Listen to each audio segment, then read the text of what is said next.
Hello guys, good morning, good morning.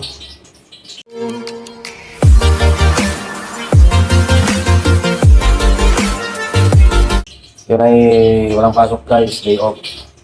Kaya naisipan ko magluto ng Mickey.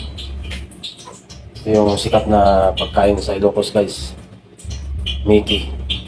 Tres pansit yung ginamit yung guys. Ito yung sahog niya manok.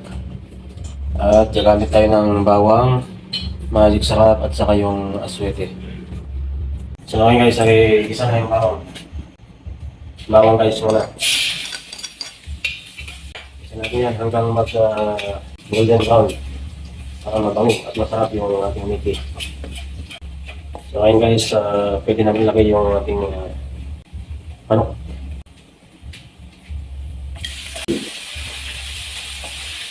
Pwede maglagay ng paminta guys. At patis. Ito yung hindi mawawala sa akin kapag nagluluto ako. Kahit anong ulam guys. May patis yan. Ayun guys, maglagay ako ng aswete.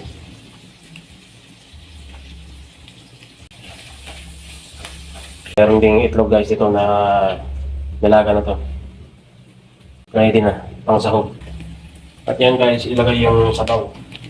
Yung pinagpakuluan kanina yung manok.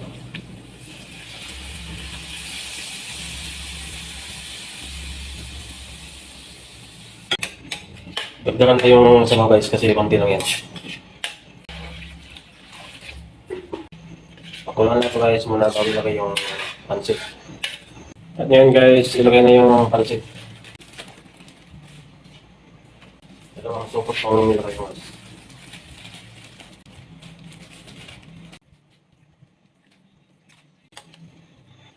At yan guys, ay maglagay na ng asin, templahan na.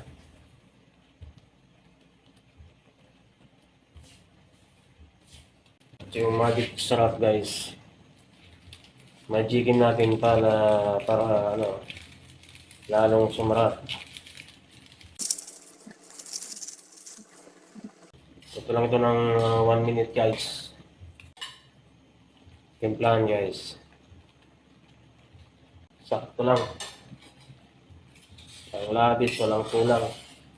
Luto na yun guys. Ito na yung Mickey. Kain tayo guys. Thank you so much sa panonood. God bless.